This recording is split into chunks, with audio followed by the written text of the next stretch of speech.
Hello, my name is Gerald van Waas. I have a method here which is resumed here at the right, with which to recognize how we focus upon letters and how we associate things from there. It's a system which is a systematic balancing out positions in space. When you can see the elements within one point of focus. If this focus moves, you also involve time, so you have 9 directions, and if these directions are dependent on the kind of behavior that changes the whole time, you have the kind of 1, 2, 3 rule of finding the right positions of balance. All these positions are related with letters, and we can analyze every word as a combination of these positions.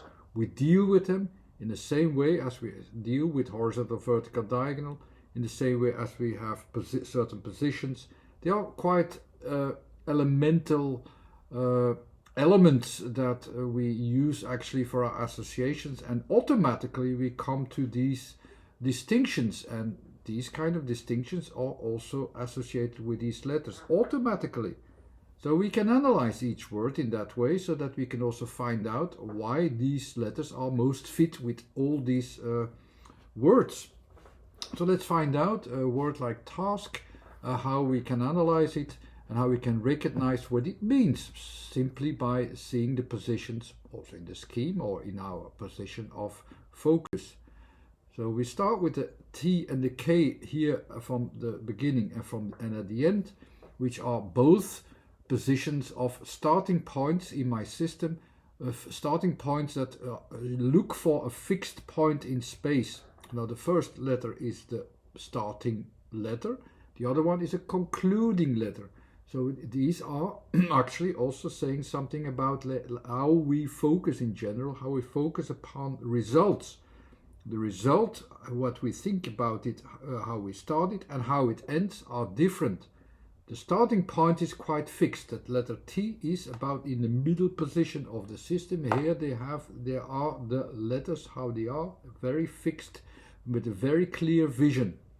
The first row is about becoming clear. The last row is about no longer being clear. So that means also that the conclusion in task works with something that works towards a result which is not clear if we will have a good result. So we're not very sure why we have a definition, a very clear definition, what we start with. So that's already something you can recognize in this word, with a certain start and uncertain results.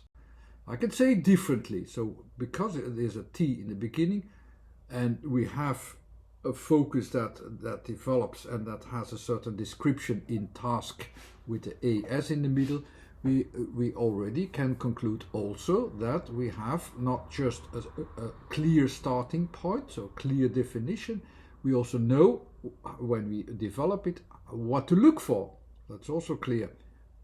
The results, on the other hand, are not clear beforehand because it ends with K, which is that doubtful moment where your attention in the starting points is very different in K than in T. In T it's very clear, you see here, a very clear position, it's almost breaking up, so your attention is also more going towards what is already losing a little bit clear position, so you try to distinct things that are becoming different. So that's a different kind of focus as well. In the middle you have the word as, which also exists in different ways, and as is actually the 2 letters that are the most away from each other. It starts from really in the middle focus of an attention to a real starting point of focus, which is clear, which is which is fixed as a position, while S is the other way around. It's more the influence that is left over, so it's completely dependent on the results, on the feedback and so on. So it is about these extremes, within these extremes towards almost an infinity in S and a very clear starting point. There we have our focus. So that's the kind of focus that is balanced out between orientation of a starting point. It's like an axis as well. And the results in the end, yeah, the real results actually, that and there it lies somewhere in the middle. That's the kind of estimation that there is with us in the middle. How will we find our axis point balance? We start with T, so with something that we know, and we go towards the S actually. So that's then where that the elements are a bit more unclear. And it's a bit the combination of, we have a real foundation in Ta, we have a real foundation of something that is real, while on the other end there's something which is only about feedback. So the foundation is where we start from, the all ideas that we know, that we define actually, while it is actually the attention in the S is what is really put in, what is the reality of it, what is really the feedback process of it, and how does it work there. And the K at the end is like, that's that uncertainty principle of K, which gets back to you with a certain expectation and feedback and so on, that it really see, okay, let's see what it will get. The whole area will, in fact, also in that way, will go from an individual viewpoint, which is very defined, to that globalized, global service as well, which will be a challenge to see if we will be able to make a match, a balanced out match in the end.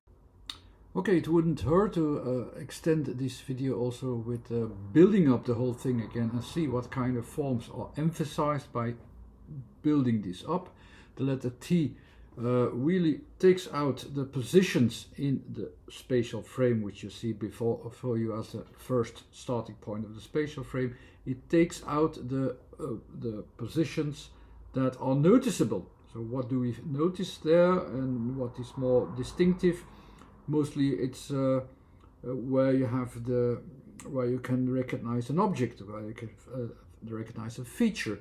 So I'll put it now at the end of the I there in the middle as the point that I notice. Mostly it's a little bit up, and it can also be a bit away from the center. So that's basically the rules how you can recognize the letter T.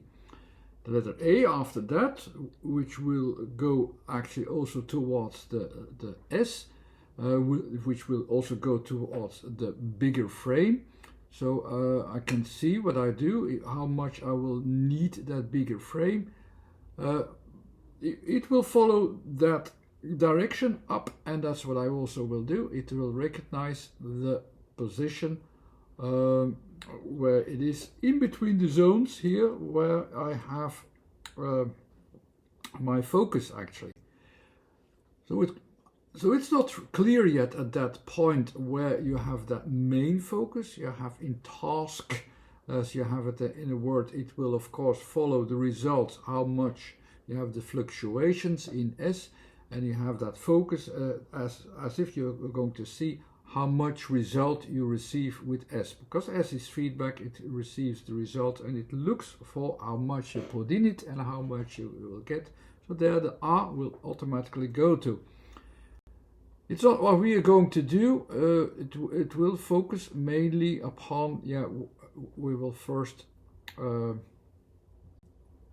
that's not what we will do. We will go to the building up the word. So with TAS, I have with T and A frame actually of a horizontal and a vertical with a little bit up.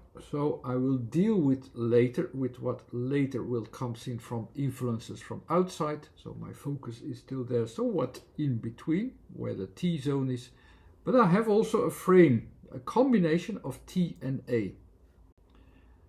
And in a way I have, that's why task is a bit double. It can lift out the frame from the physical reality to the environment beyond it. So because the influence comes from somewhere else, from S onwards, that's how we have task with O or sound of R as this influence in between. In this case, let's just focus on TAS, which is a word as well, where we do not need to go further to task. We do not need it. We make it simple. We keep it simple.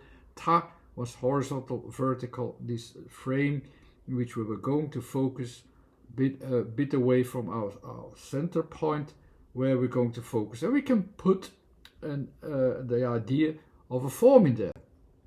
That's what we will do, even though this form will be related with that SS in the end, which will have an outside influence, which will be able to come in. We will limit a little bit to the basis of the Ta plus S. And a bit, when I put it into 3 dimensions, it's that plate which I will find, which the plate is going up. That's more or less what I will have as a form. While the S in the end will be the top layer of focus, the horizontal, a top layer focus, which has my focus up into the big area, into the 1, 2, 3 zone, which I will have to apply to the small zone where I start from the Ta to the S. Either way, I will have this axis of focus that will have the balance out of my individual focus starting point to the large starting point that has an interaction. Now it's abstract, but if you put it into a form, like I have this form in the middle of the TAS, and then the area which has to come in as a feedback process by S, because S is about feedback process, I will more or less very quickly go to the real word of TAS, because TAS is also a word which exists. So what I will have? I have something like this area up top, which I can have a certain flow, a certain open flow, like a material that can be put into that box actually that I have now at Ta. And what is TAS means? One of the first meanings is cup, and that's indeed the form that I have there. With the T, I will have that placed up. With the A, I will have these surfaces, and the S, I will have almost like a fluid that can be put in. The fluid can be put in. That's that liquid which has the circumstances in time and space involved with the letter S, which are not fixed in time, which are not fixed in space, but you will be able to have that feedback in it at any time that you want, and that will make it fit when you find it fit. And that's what S is expressing. You make a choice of definition at the right time and space to put that in, to put that feedback in. TAS is also a bag, which has the same thing. You put that something from another context. Within a certain context, you can put something in it, or have a feedback in it. Task is not task. This is pronounced differently. It's not task, it's task with an A. So it's a little bit of an O in it. So I will also design the O here.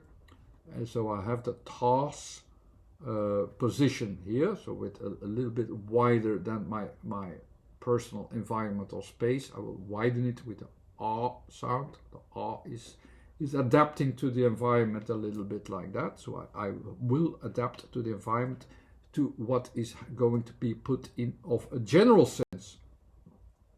And the K is a bit more like, but how do I get there? Do I know how to get there? From underneath, but also from up, so in the feedback process as well. So the task is an interaction field, which really gets you the idea, like how can I bridge it from my personal view to the general view.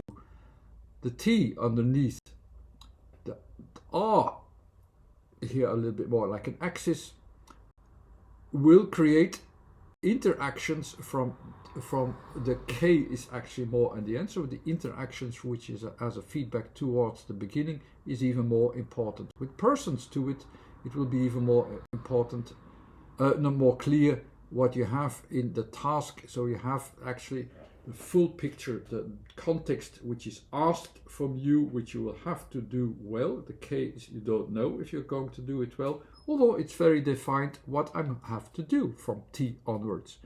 So it's very defined what I need to do, but it's not clear if all the tasks on top that will be brought back towards me will also succeed. It's not clear. With the K, it's never clear.